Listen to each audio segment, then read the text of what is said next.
कार्यक्रमाचा होईल. सर्वप्रथम मी थोडं मराठवाडा मुक्तीसंग्राम दिनाबद्दल माहिती सांगेन एक 5-10 मिनिटात. त्यानंतर विद्यार्थ्यांना खाऊ वाटप होईल. त्यानंतर मान्यवरापैकी जर कोणी इंटरेस्टेड असेल तर ते पण बोलू शकतील आणि त्यानंतर आपला कार्यक्रम संपन्न होईल.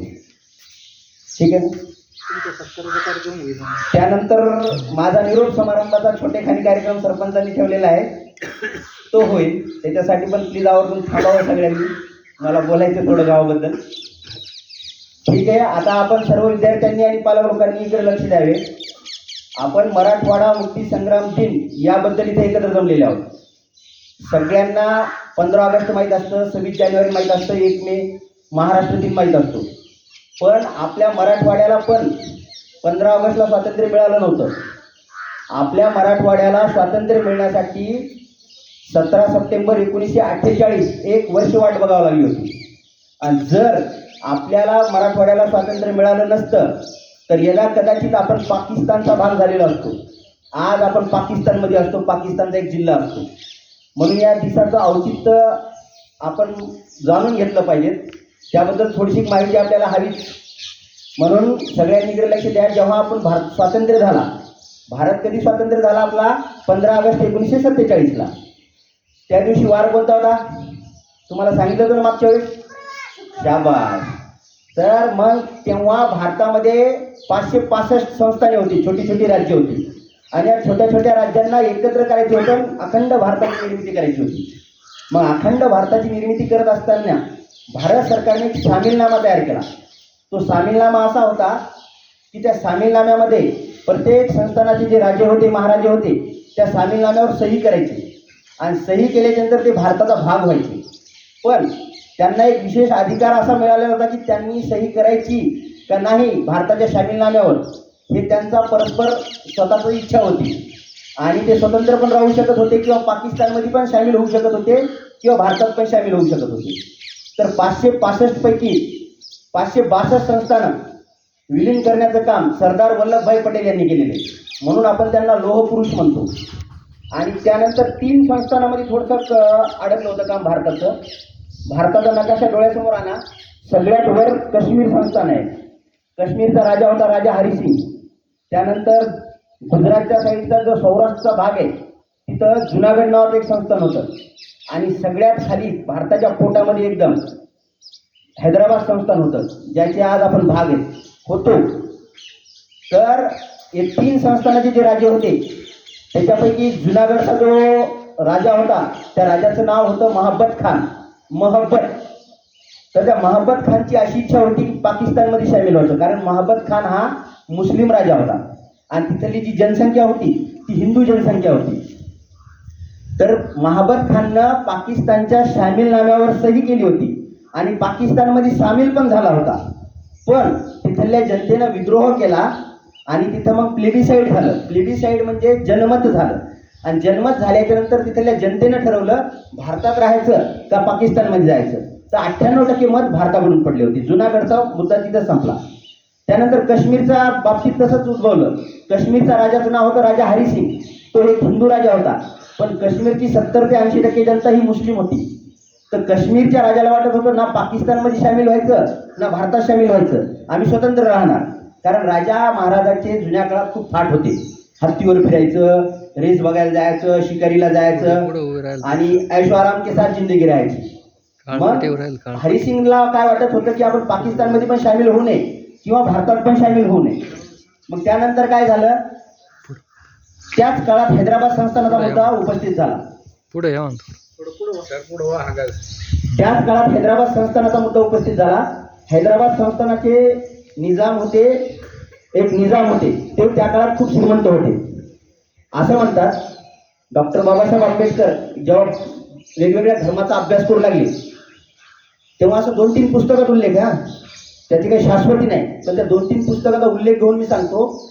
त्यांनी डॉक्टर बाबासाहेब आंबेडकरांना आमंत्रण दिलं होतं की तुम्ही मुस्लिम धर्म स्वीकारा, आम्ही तुम्हाला 1000 करोड देऊ. त्या काळात जर डॉक्टर बाबासाहेब आंबेडकरांनी मुस्लिम धर्म स्वीकारला असता तर आज जे बौद्ध धर्म निर्माण झालेला आहे, स्थापन झालेला आहे भारतामध्ये, म्हणजे जे हिंदूतली जे जात बौद्ध धर्म स्वीकारलेला आहे ते आज कदाचित मुस्लिम धर्मात असतील, पण याचे पूर्ण ठामपणे आपण पुरावे देऊ शकत नाही, कारण की डॉक्टर बाबासाहेब आंबेडकरांनी त्यांच्या कोणत्या पुस्तकात किंवा त्यांच्या भाषणात असा उल्लेख केलेला नाही की निजामाकडून मला तसं आमंत्रण आलं म्हणून.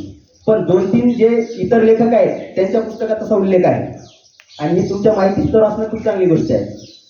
तर तो निजाम खूप श्रीमंत होता आणि निजामाचं म्हणणं होतं की मला पाकिस्तानमध्ये सामील व्हायचं, आणि त्यावेळेसचा हैदराबाद संस्थान म्हणजे खूप मोठं होतं.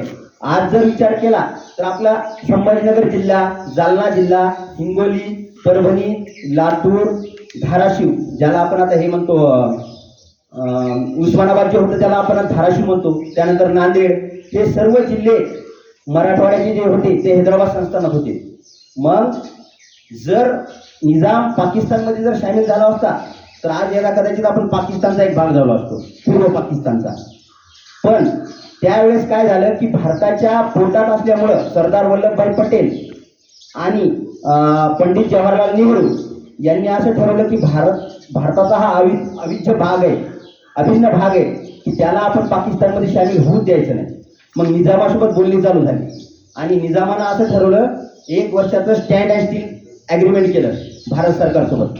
स्टँड अँड स्टील ॲग्रीमेंट म्हणजे काय की 1 वर्ष भारत पण त्यांना काही म्हणणार नाही आणि 1 वर्ष हैदराबाद संस्थान पण, म्हणजे निजाम पण भारताला काही म्हणणार नाही आणि कोणतीच कारवाई करणार नाही. आणि त्या 1 वर्षाच्या काळामध्ये निजामानं कासिम रिझवी या सैनिकाला जवळ घेतलं, आणि आता जी एक MIM नावाची एक संघटना आहे ना, असदुद्दीन ओवैसीची, त्यांचे जे निर्माते होते ते पण त्यांच्यासोबत होते. त्यांनी रजाकाराची एक सेना स्थापन केली, रजाकार. आता रजाकार हा शब्द मुस्लिम धर्मामध्ये खूप पवित्र शब्द आहे बरं. रजा म्हणजे जे स्वतःच्या इच्छेनं ईश्वराची सेवा करतो त्याला रजा म्हणतात. आणि त्यांनी रजाकाराची एक सेना स्थापन केली आणि त्या रजाकाराच्या सेनेनं आपल्या हैदराबाद संस्थानामध्ये जेवढे हिंदू धर्मीय लोक होते त्या हिंदू धर्मीय लोकांवर अन्याय करायला सुरुवात केली. अन्याय म्हणजे काय, प्रत्येकाच्या गावात जाणार, त्या गावात कत्तली करणार, बलात्कार करणार, लूटमार करणार आणि जबरदस्तीने धर्म परिवर्तन करायला भाग पाडणार, हे असं हैदराबाद संस्थानातील रजाकारांनी चालू ठेवलं. आणि ह्या सगळ्या बातम्या दिल्ली सरकारला पोहोचत होत्या, भारत सरकारला पोहोचत होत्या. पण 1 वर्षाचं स्टँड अँड स्टील ॲग्रीमेंट केल्यामुळं आपण तिथं काही हस्तक्षेप करू शकत नव्हतो आणि ते पण काही हस्तक्षेप करत नव्हते. मग त्यावेळेस स्वामी रामानंद तीर्थ, जे माझ्यासारखेच एक शिक्षक होते उस्मानाबाद जिल्ह्यामध्ये, अनंतराव कुलकर्णी यांनी उस्मानाबाद जिल्ह्यामध्ये एक शाळा स्थापन केली होती, प्राथमिक शाळा. त्या प्राथमिक शाळेमध्ये स्वामी रामानंद तीर्थ एक प्राथमिक शिक्षक होते. आणि असं म्हणतात शिक्षक हा पूर्ण गावाचा शिक्षक असतो, फक्त विद्यार्थ्याचाच नाही, गावातल्या नागरिकांना पण कुठं अडचण आली किंवा कोणत्या गोष्टीचं मार्गदर्शन हवे असले तर शिक्षकांना तिथं तत्परतेने उभं राहायला पाहिजे, तरच तो हाडामासाचा शिक्षक असतो. तर स्वामी रामानंद तीर्थ यांनी म्हणजे जीवनभर लग्न न करण्याचा निर्णय घेतला आणि भारतासाठी आपलं पूर्ण आयुष्य वेचू आणू असं ठरवलं आणि एक प्राथमिक शिक्षक म्हणून ते नोकरी करत होते. जेव्हा मग रजाकार हैदराबाद संस्थानामध्ये हल्ला करत होते हिंदू धर्मावर, तेव्हा स्वामी रामानंद तीर्थ यांनी लोकांची सेना तयार केली आणि रजाकारांच्या विरुद्ध लढा पुकारला. आज आपण किमान मराठवाड्यातल्या तरी लोकांनी स्वामी रामानंद तीर्थ यांच्याबद्दल माहिती कधी पण घेऊन ठेवायला पाहिजे, कारण आपल्या स्वातंत्र्यामध्ये, मराठवाड्याच्या स्वातंत्र्यामध्ये त्यांचा खूप सिंहाचा वाटा आहे. जसं भारताच्या स्वातंत्र्यामध्ये वेगवेगळ्या नेत्याचा वाटा आहे, तसा मराठवाड्याच्या स्वातंत्र्यामध्ये स्वामी रामानंद तीर्थ यांचा खूप मोलाचा वाटा आहे. आज त्यांच्या नावानं नांदेड येथे एक विद्यापीठ चालतं, स्वामी रामानंद तीर्थ मराठवाडा युनिव्हर्सिटी. आपल्या संभाजीनगरला एक संशोधन केंद्र आहे, स्वामी रामानंद तीर्थ संशोधन केंद्र संभाजीनगर. फक्त नाव देण्यानं झालं का, आपल्याला त्यांच्याबद्दल माहिती पाहिजे. तर स्वामी रामानंद तीर्थ हे मूळचे कर्नाटकचे होते. त्यांचा जन्म, गांधीजीचा जन्म 2 ऑक्टोबरला झालेला आहे. स्वामी रामानंद तीर्थाचा जन्म 3 ऑक्टोबरला झालेला आहे. आणि ते जेव्हा हैदराबाद संस्थानामध्ये सोलापूरला शिक्षण घेण्यासाठी आले, पण ते लोकनेते असल्यामुळं इंग्रजांनी त्यांना शाळेतून बाहेर काढलं आणि त्यानंतर त्यांनी पुण्याला जाऊन आपलं शिक्षण पूर्ण केलं. आणि पुण्याला जाऊन शिक्षण पूर्ण केल्यानंतर त्यांनी अनंतराव कुलकर्णी यांनी उस्मानाबाद, म्हणजे आता तर धाराशिवमध्ये एक शाळा स्थापन केली होती, तिथलं एक खेडगाव होतं, त्या शाळेमध्ये प्राथमिक शिक्षकाची नोकरी केली. असे स्वामी रामानंद तीर्थ होते. तर मग जेव्हा रजाकारांनी खूप हल्ला करायला सुरुवात केली आपल्या संस्थानामध्ये, हैदराबाद संस्थानामध्ये, त्यानंतर स्वामी रामानंद तीर्थ यांनी लोकांना एकत्र केलं. लोकांना एकत्र करून रजाकारांच्या विरुद्ध लढा दिला आणि रजाकारांच्या विरुद्ध लढा देऊन ते प्रत्येक वेळेस कुठेही म्हणजे पोलीस चौकी असली पोलीस चौकीला घेरायचे, नाकेबंदी असली तर नाकेबंदीला घेरायचे आणि उद्ध्वस्त करून टाकायचे. मग याच काळात काय झालं, सरदार वल्लभभाई पटेलनं 13 सप्टेंबर रोजी हैदराबाद संस्थानामध्ये एक सेना पाठवली असती आणि सेना पाठवली आणि म्हणले की रजाकारांचा सगळा खात्मा करून टाका. आणि इकडे बघा, भारत एक होतानी अशा खूप कत्तली झालेल्या आहेत. आज कोणी त्या गोष्टी लक्षात ठेवत नाही. आज आपण धूमधाम की आपण महाराष्ट्राचा भारताचा भाग आहे, पण त्या काळात आपण हैदराबाद संस्थानाचा भाग होतो. त्या काळात जवळपास 5 लाख कत्तली झाल्या असं एका न्यूज पेपरनं सांगितलं होतं. आणि मग जेव्हा सेना पाठवली 3 दिवसात युद्ध संपलं. त्याला ऑपरेशन पोलो म्हणतात. पण निजाम हा खूप श्रीमंत असल्यामुळे तो UN मध्ये गेला. UN हे एक आंतरराष्ट्रीय पातळीवर भांडणं मिटवणारी संस्था असते, 2 देशातलं भांडणं मिटवणारी. त्याला युनायटेड नेशन म्हणतात, मराठीमध्ये संयुक्त राष्ट्र म्हणतात. तर त्या UN मध्ये गेला आणि म्हणजे बाबा भारतानं तर आमच्यावर हल्ला केला, आमचा तर काही संबंध नाही, आम्ही एक स्वतंत्र राष्ट्रच आहे, भारताने आमच्यावर हल्ला का केला. तेव्हा भारतातर्फे असं उत्तर गेलं की ते सैनिक हल्ला नाही, ती एक पोलीस कारवाई आहे. आणि त्या संस्थानामध्ये खूप दंगे वाढले होते आणि ते दंगे शांत करण्यासाठी आम्ही पोलीस कारवाई केली म्हणून. आणि त्या पोलीस कारवाईला ऑपरेशन पोलो म्हणतात, हे लक्षात ठेवा. ऑपरेशन पोलो झालं आणि त्यानंतर आपलं मराठवाडा म्हणजे हैदराबाद संस्थान एकंदरीत काय झालं, स्वतंत्र झाला 17 सप्टेंबरला. आणि त्यामुळं आपण दरवर्षी मराठवाड्याच्या प्रत्येक जिल्ह्यामध्ये मराठवाडा मुक्तीसंग्राम दिन साजरा करतो.